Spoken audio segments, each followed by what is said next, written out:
Welcome to a very special STN2 presentation. I'm your sports director, Ryan Hughes, and today we are joined by the Director of Athletics and Recreation for the University of Hartford, Alicia Queally. Alicia, thank you for being here today.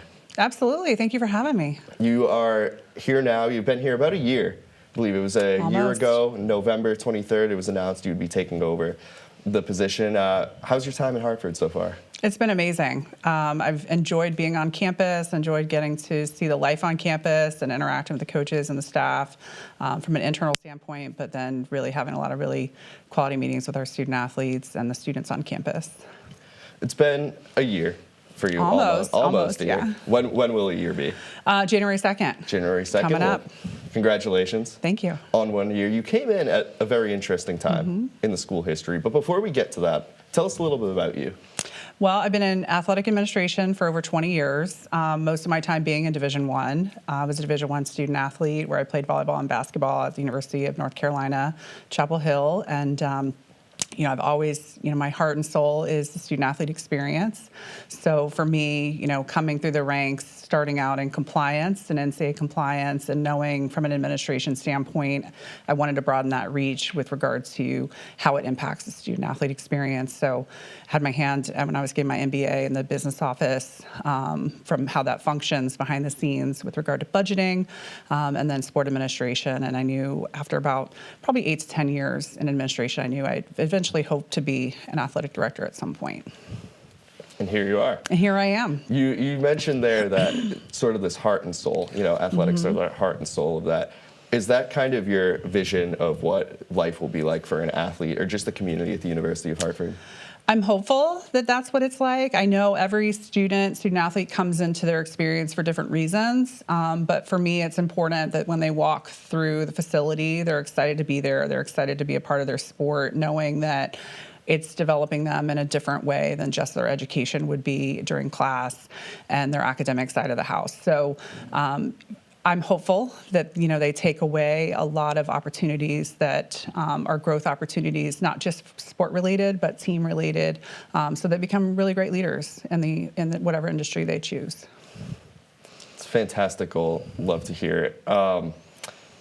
You kind of in an interview like this, we kind of have to address sort of that elephant in the room here. Sure. But this will be my favorite animal. The elephant. It should be a hawk, but it'll be a quick one here. There was the athletics change. There was a lot going on at the school before you arrived. There's still talks about that even today. What made you choose Hartford? I've known about Hartford. I've been at several different institutions in Connecticut, competed against Hartford when I worked at UConn and Sacred Heart, and so I've known about Hartford for a really long time. And interestingly enough, I had a colleague when I was at Stetson, which was my previous institution for the last 12 years prior, and his son actually played a sport here. So when the announcement was made, I kind of lived that with him and was kind of like, that's interesting, it's different, and kind of lived through that with him, that cycle of grief, if you will, of the changes and the abrupt changes that were made, and had no idea that there would be an opportunity a couple years later to have the position open, knowing I'm still friends with a lot of my former colleagues from UConn, from Sacred Heart. Some of them actually have worked at Hartford previously, and had a lot of good dialogue with them. And I feel like from my standpoint, I'm a transformational leader, try to lead with positivity and have direct impact on people's experiences. And I really felt like I could create some positive change here and really change how people wanted to show up every day, even if we were Division III, because I think overall the NCAA landscape has changed. It's not what it was before. Division I is not what it was before, and I think if people are paying attention, they'll see that yes, we've transitioned to Division III, but I feel strongly that we're really where we need to be with regard to what type of student athlete experience the NCAA should be producing at this point in time on our level. So you're very open to the changes now, kind of going with it. What have been some of the challenges in this first almost a year for you in your role? Challenge-wise, it's more of getting that buy-in and seeking that trust and earning that trust from not just the coaches and staff, but the student athletes, because there's been a lot of instability. So really being very intentional in how I'm leading and having really pointed dialogue with individuals and listening, doing a lot of listening. And, people have been hurt and people, have, a little bit of trauma attached to that, and really hearing them out and figuring out, how do we move forward from that, based on the fact that the reality is they chose Hartford for a particular reason, and it was taken away from them. So how do we heal that, and how do we move forward? How do you look at an athlete who is in that situation? How do you help them move forward? Well, we don't have that many left at the institution, but we do have alums that are still kind of processing that, because they're not here every day. So they really, their process stopped when they left. So they haven't really moved forward from that. So really having dialogue with individuals that want to have conversation, which I've had. People reach out. I definitely, I have an open door, open phone. Let's have that conversation, because I want to hear about their experience and let them know that their feelings are valid, no matter what they are. But, having the conversation with the students that are here now, hopefully they've seen who I am and how I lead. And I've heard feedback from some of them that they're in a much better place, maybe their mindset is never going to change from the fact that they signed up for Division I, but they're at least enjoying their experience for what it is right now. It's a fantastic shift to know that you can make an impact on people, on athletes, on students, but also the University of Hartford community as well. We've talked to Michael Wozniak a couple times about how at points there is this divide, I guess, between athlete and the rest of community, especially at a Division I level. But now that we're here, where we are now, how do you decide? How do you go about changing that and making athletics more a part of the university community? Well, I think it works both ways. Anytime I have conversation with deans on campus, with the student affairs, it's not just athletics needing to be the people that are reaching out and integrating ourselves in the community.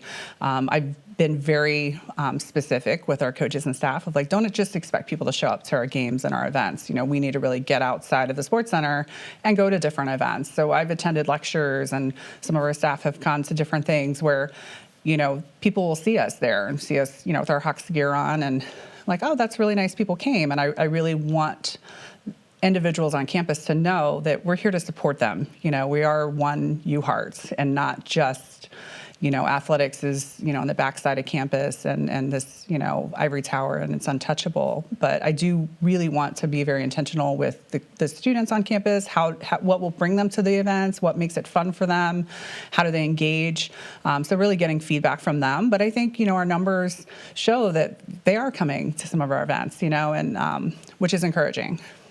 You guys had some incredible success in the fall semester. Women's soccer winning the ECAC, men's soccer making a playoff tournament, winning 10 games for the first time in 5 years. Women's cross country, second in ECAC, men's cross country winning the ECAC. With all that success, on the field, what about off the field? What's different now, I guess, almost a year later than when you walked into the building? I think there's a different energy. People have told me that there's a different energy. They like coming to the sports center. They like coming to work. They like showing up with their team because there's stability there. I don't know if it's just me being their leader, but I like to focus on positivity and really, telling our students, if I meet with their teams, you can beat anybody. Don't be afraid to show up every day and do your best. You don't know what's going to happen. Why show up if you don't think you can win? That's really my mentality with all of it. Just don't be afraid, because we do have teams that have first and second year students on them, and they don't have the senior leadership that a lot of their peer institutions have and their competition. So it's really encouraging to know that they are stepping up. And I do have side meetings with the captains and leadership groups once a month, just to make sure that they are not necessarily told how to lead, but give them ideas and exercises of how to integrate themselves within their team and their coaches to really start building that trust and that communication so that they can lead and really be champions all the time in everything they do. There's such a level of importance, especially at the level that we compete at, the academic versus the athletic side of it. Now, obviously, your role is athletics. Do you branch out into that academic side as well with your athletes or your coaches and telling them, hey, there is a standard athletically, but also there needs to be one academically. Yes, we have goals for academics, athletics, and out in the community, because all three, you need to have a holistic model with regard to things. You can't just put all your weight in one area and think that you're going to have success, because everybody, puts their focus on different things, because once they leave here and they don't necessarily have their sport anymore, what have they learned academically? What have they learned about being out in the community and giving back to, service? But our department goal is a 3.4 GPA. Many of our teams are well above that, 3.7, 3.8. So, we'll see after this semester, because I think we're a little over a 3.3 last semester. And I was like, we're going to keep moving that needle up. And we should. But, academics, absolutely.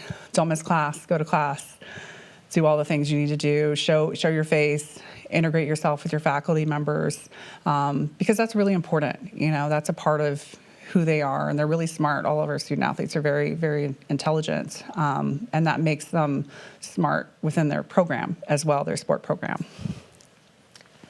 So there's obviously athletics, academic. I want to touch more on the community as well. What's going on in the Hartford community that you think is going to be the biggest impact, whether that be from the athletic standpoint, like towards the athletes, or athletes giving back to the community around campus? Well, for us as a department, it's important. I've set the goal with each sport program of doing at least 2 acts of service each semester. I think it's really important as not just a department, but as their sport, and figuring out what that is, whether it's, doing team impact, which I know men's basketball has done. They have a student athlete, that's on their team, that's part of team impact. He comes to every game, comes to a lot of practices, and he's, physically challenged, if you will, but super bright student. And we make him feel a part of our community anytime he shows up to games and events. But also getting out into the Hartford, West Hartford community and Bloomfield area.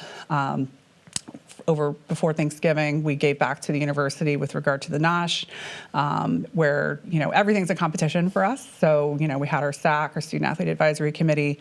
Each team brought in toiletries, non-perishable food items, and obviously we kept counts by team, but we also did that from coaches and staff's area as well, and got probably almost 100 items from just the coaches and staff. So, and gave all that back to our campus community as well, because we want to serve them first, right, and make sure that we're taking care of our own. But big picture, I really want to have some sort of project, which I kind of have in the works. I'm not going to say it today, but that's making a huge impact with the Hartford community, because I think it's really important for students around the community that maybe aren't as privileged as we are to be in higher education every day, to see our campus, to come back and know that this is possible for them, and develop relationships, not only with our student athletes, but our students as well, and just, have access that they may not have otherwise had.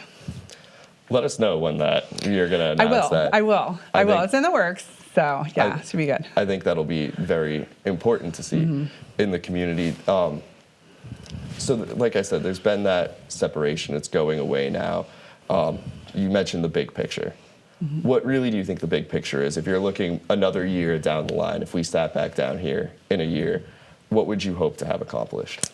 More championships, no question. I always try to put that pressure on, coming from, a background of, playing at a really high level and knowing that you've got to bring it every day. But I also think that comes student athletes that are just, thriving in their sport programs. Not only that, but also in their academic programs. They're making a difference on campus.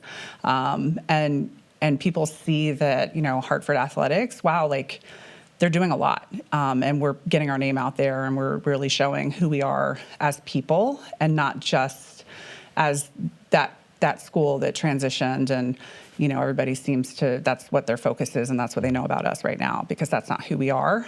Who we are pretty great people that are really trying to make some positive change.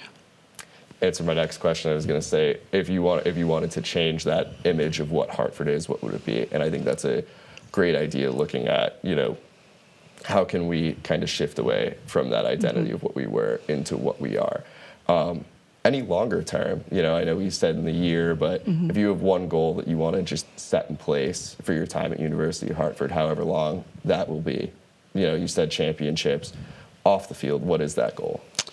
Well, I think off the field is that there's a really genuine relationship between on campus being the academic side of things and athletics, and really seeing life on campus. I love when it's not rainy or potentially snowy outside, and coming from Florida, people are outside more. But I also want our student body to know that, they can do a lot to create the experience that they want while they're here on campus. And I think we have strong retention numbers here on campus, not just in athletics, but on campus. And I know the president wants to increase those as well. But for me, it's really, really important that, our students love coming back here, and they want to come back for October weekend, and they really want to, brag about their experience here and make people jealous and wear their Hartford gear with pride. I think that's really, really important. And that's really what I want to see long term, is that people really have an attachment and affinity to this school. Our news director, you mentioned talking about President Ward. Our news director sat down with President Ward about a couple weeks ago, it might have been a month at this point now, and he talked about having a transformative impact on this campus. What does that look like to you? Well, I think, it starts with creating really authentic, genuine energy on campus, and, getting the word out and people talking and getting out of their offices, getting out of the classroom and the dorms. And that's really how you make transformation, whereas people are engaged and they're part of the process, and it's not always the same people that are part of that process, but they bring somebody with them, and it's important that, if you're coming to a game, bring a friend. They may not love a certain sport, which they should love all of them, but equally, but they may find an experience with that they like, because we can't get feedback from people as to why they like or don't like something without them actually engaging in the process and trying to figure out what they like and what they don't like. One of the biggest changes, I would say, as someone who's been here now for 4 years, is track and field has a new facility. Mm-hmm. We've spoken with student athletes, we've spoken to Coach Green. Now talking to you, what do you think the impact of that facility is going to be for those athletes? I think it'll be huge, not just for the athletes, but for the community as a whole, and the surrounding university community. I think, I was a former track student athlete myself. That was one of my sports in high school, my third sport. So that's in my heart as well, is making sure that, we have a thriving track program. And I think just having one on campus is tremendous, not only for our student athletes to be able to go out there every day to practice, because what they've been able to accomplish without a track is pretty impressive. But I think just being able to host, events, not just for other colleges to come and see, probably one of the best tracks in the entire Northeast, if I'm being honest. And, that speaks volumes to our donors that saw that vision and made it a reality, but also, for high school students, they're going to come out and see Hartford. I mean, it's pretty much a mile around campus. I feel like it's pretty far to see the campus as they're driving in for a track meet, which I think is going to be huge for potentially increased numbers later with regard to enrollment. Increased numbers are sort of the name of the game. Obviously, the quality matters as well. And two new sports that we're going to have, and I believe it's going to be next fall, are field hockey and tennis. Right. What has been the conversations around those two, getting those programs off the ground? Well, we have two head coaches. We have a men's and women's tennis head coach that started in August, and field hockey that started in the summer. Both of them have had coaching experience. They've already recruited. They've been practicing. They have. We've had students on campus that played in high school, and they've been practicing. And the coaches have been out recruiting actively, and they're ready to go. And it's a unique experience when we talk with them. When I talk with them, it's a year that they'll never get back. And most coaches never get that year to really kind of think through what type of student they want to bring here, and being very intentional with a clean slate, if you will. We already have lines on the field for field hockey. Tennis has been practicing over in Bloomfield. We're raising money to build new courts, and have a really great opportunity for our tennis alums, because we're bringing that sport back, to let them know that, yes, it might have gone away for a few years, but we're really excited to have it back, for sure.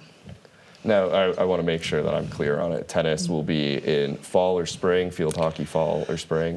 Field hockey's in the fall, Yep. their championship season. So they'll start fall 25. Tennis is unique with the Conference of New England, where we have a championship in the fall and we have a championship in the spring. So men are in the fall and the women are in the spring, I believe. It's interesting. It's an interesting dynamic to see at different times. You talk about the new courts. You want to, or you're raising money at the moment to build new courts. What is that impact really of having those new facilities for an athlete or the community? Well, obviously, number one is aesthetics, where it'll look better because they have not been maintained. And I think from a standpoint of participation with regard to our students, because the goal is that we'll redo the courts.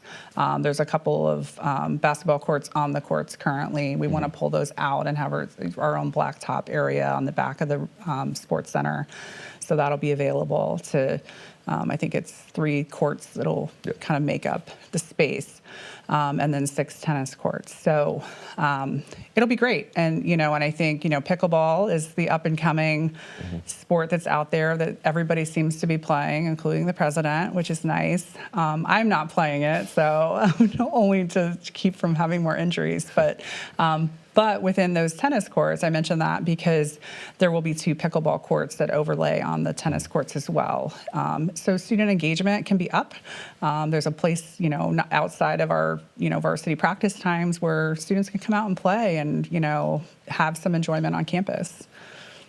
Is it going to be a thing moving forward? Because we've done stuff with club sports as well on campus. They've had access to the field. We actually broadcasted the first club soccer game on this campus this past fall. Which is exciting. Is that going to be something we can see more of in the future?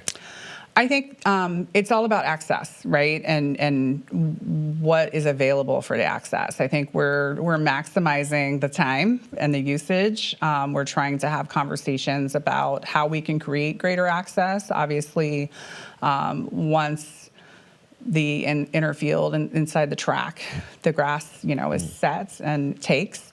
And we have permission to kind of go on there to make sure we're not ruining the grass field before we get started.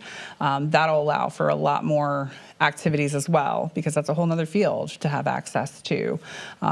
Because I don't like saying no, but at the same time, we were very intentional, and weather impacts sometimes usage, because people get bumped. Same with some of our varsity sports when our outside sports have to come inside and they happen to be in season. There's a lot of moving parts. But the main thing for me is that our students know that we're trying to do our best to create an environment where they feel like they're heard, and we're trying our best to allow them to have as much access as we're able to give them. Because it's not about us saying no just because we don't want them there. And I think that's really the message that I know Kyle, who's our Director of Recreation, has been trying to project.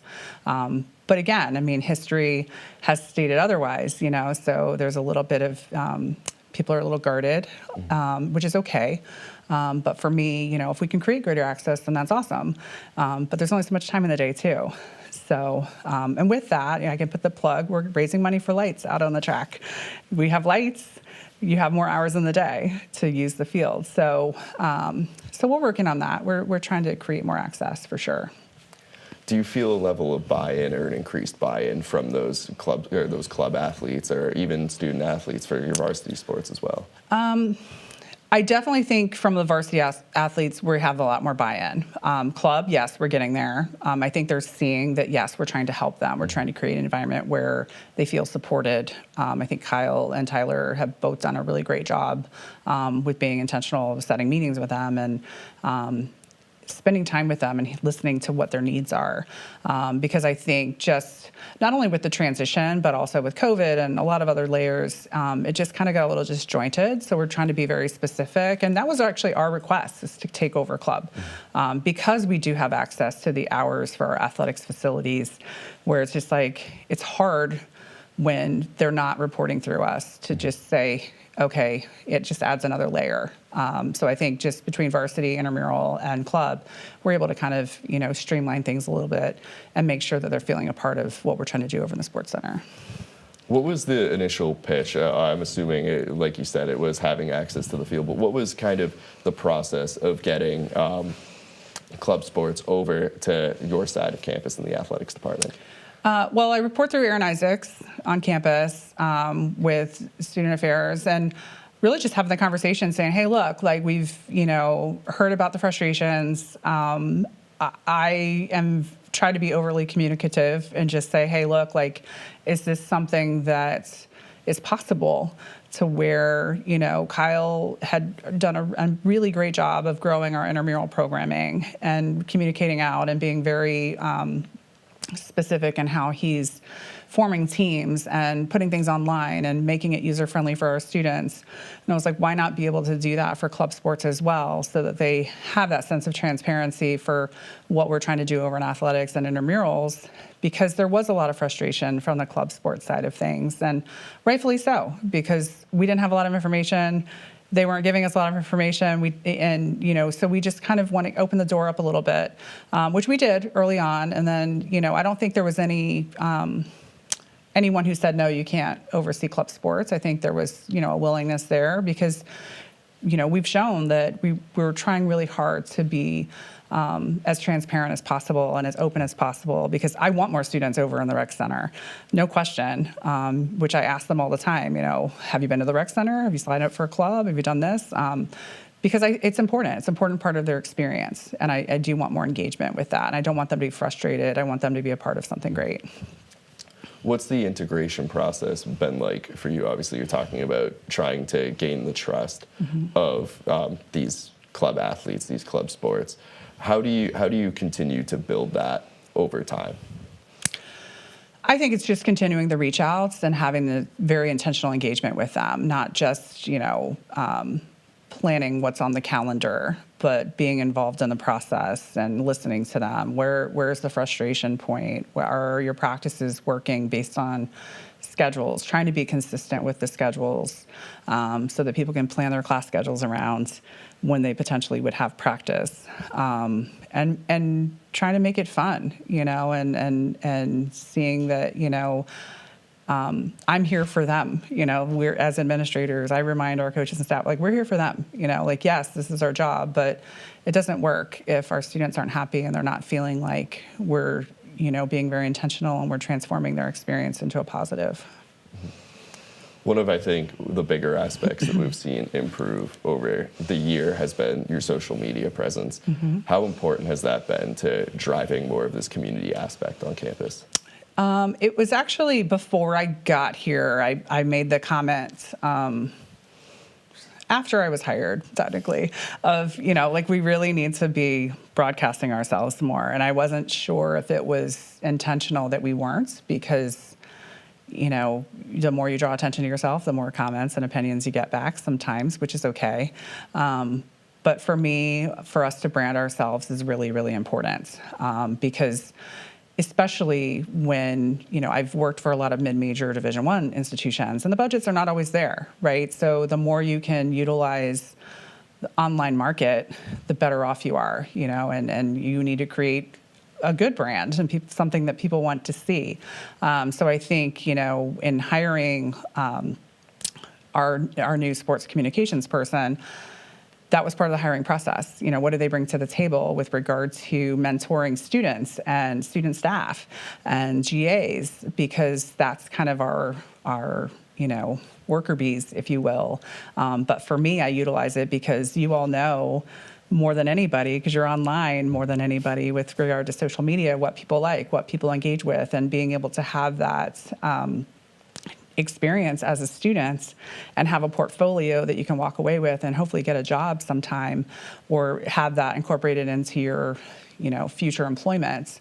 But the more we put ourselves out there, back to your question, the better we are.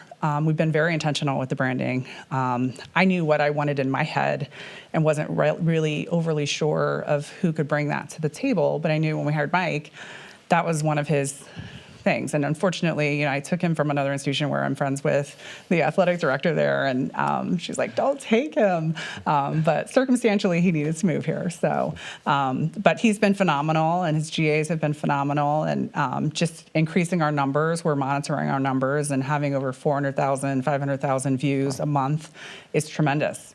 And it's not just for us in athletics, but it's for the whole university, putting Hartford out there, which is pretty awesome.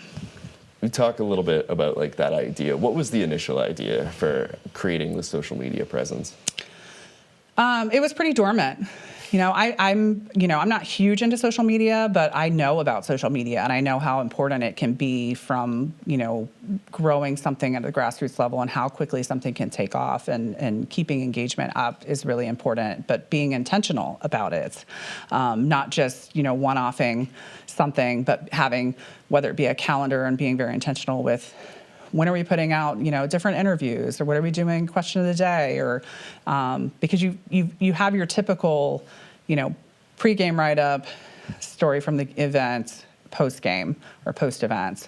But I was like, what was that in between? And I knew we needed to up that. So having conversation, I meet weekly with Mike, and we really go through kind of what's next. And I let him be the creative on it, and I'm not going to micromanage that, but I get excited to know that our student athletes are being seen, and they hopefully get excited about that too. So, do you get any insight to what that impact of being seen is for a student athlete? Well, I think it goes back to, if you look at Division I with the NIL process, who's getting NIL deals? People that have the most followers, the most engagement. I think it's fun for them too. It's for them to be able to, reshare something, online about their team or about themselves, and see themselves, as, when they do great, and they have, a story written about them, or they have, a player of the game or something like that. That's important for us to highlight them and to show that, we appreciate them and what they're doing. But the important part for the student athlete and for the program is that, they can show off who they are and all the hard work that they've been doing. And it's great for Hartford. It all goes back to the university, so I'm hopeful that, there's been an impact there where people are like, where's Hartford, and what is that about, and who are the Hawks? And, I'm going back to my competitive drive. I want to be better than everybody in our conference all the time. And I'm not shy about it, and I don't apologize for it, because I think we are the best when it comes to the social media game. But I also like competition too. So it's important that, we keep raising the bar, figure out what works, what doesn't work. As soon as I heard about the Wear Red on Wednesday campaign, I was like, what can we put out to, make sure that message gets out to the community as well.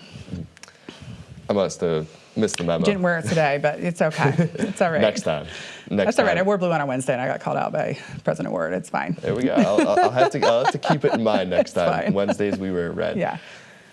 Talking about coming from Division I from Stetson, what's the difference between running a program at like a Division I level versus Division III?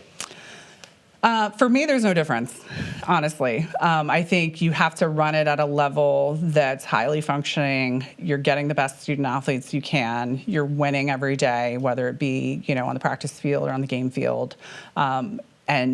And the student athletes are having an awesome experience. That's really, really important to me, is it goes back to their experience. And I think the better coaches we have, the better support staff that we have will help create that experience for them. But in the end, the student athletes have to show up and really crave that every day, and feel that success. Because when they look back, honestly, they're not going to be like, oh, I went to a Division I school. They're going to go back, look back and say, I won X number of championships. I had a great team experience. I'm still friends with my former teammates. That's what I seek for them, because in the end, who knows 5 years from now what the NCAA divisions are going to look like.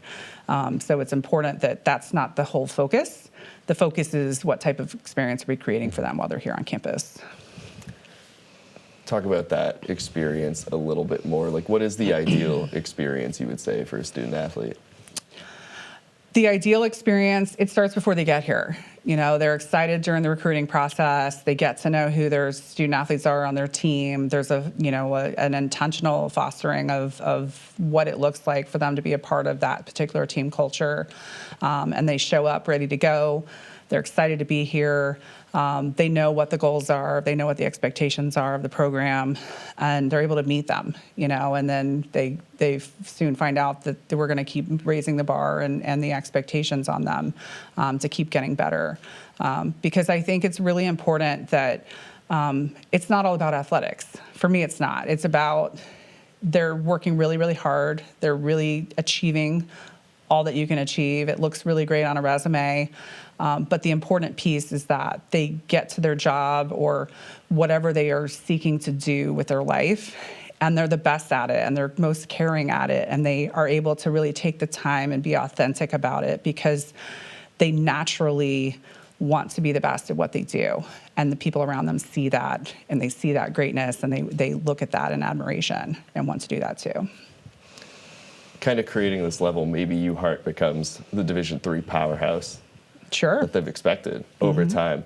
Looking into winter and spring semester, or winter season, spring season as well. Basketball already underway. You have lacrosse, you have baseball, softball, track and field. What are you most excited for in the upcoming months? Well, I'm excited to have my first year under my belt so that we don't keep saying, it's your first year. But for me, I'm excited that I've come full circle with all of the sports programs. For a while I hadn't been through the fall yet, so I was just kind of meeting with those students, but I hadn't seen them play yet. I'll be excited at the end of this academic year because I'm hopeful that everyone will have seen the true end to our transformation from Division I to Division III, and looking forward to being a part of NCAA championships next year. So I think this year is kind of, the excitement for me is to see where our sports programs are going to go because we do have a lot of younger student athletes still. So it'll be exciting to see how they step up, especially on the basketball court because we're pretty young still and, kind of figuring out who are the key players in their roles, which I think they'll probably figure out till the end of the season, which is okay. And in the spring, we have, a lot of really great student athletes coming back for baseball and softball. And men's and women's lacrosse. I'm expecting a lot of wins, put it that way. Both teams had incredible seasons last year. Yeah. Looking to do the same this year, Yeah. I want to thank you for Sure. sitting down with us. It's been great to have this communication as well. Final question for you here. What is the big picture? What do you want the community to see of the University of Hartford, whether that be in an athletic sense, in a community sense? What do you want the overall community to see the University of Hartford, the Hartford Hawks, as? Well, I want them to see us as a place where they can come, and we're here to serve them. We're here to serve the community, not just our student athletes, but our student population as well. We're right in the middle of basically 3 thriving, cities, essentially, with Bloomfield, West Hartford, and Hartford. And I'm very big on reaching out and making sure they know that we're here to help them anytime that is needed. And just pick up the phone and call, and they can rely on us. I think that speaks volumes for if anything's needed in the community. That's what you do. Neighbors help neighbors, right? And I think if we remind them that we are here and we are here to serve and we are here to show them that we have a lot of really great students here that don't need to move very far away if they don't have to after they graduate. That's really what I want for us as a community. It's a great goal. I hope that you achieve it. We hope here for STN that you achieve it. Thank you again for sitting down with us. Thanks for having me. Absolutely. We'll have to do this again next semester. We should. We should. Yeah. We'll make it a semesterly thing. Yeah, and everybody has to come to some events. Tell me how it is. We'll be there. I know you'll be there. We will absolutely be there. Thank you again for sitting down with us. Thank you all for tuning in. For STN Channel 2 Sports, I'm Ryan Hughes. Thank you for your time. Have a great day.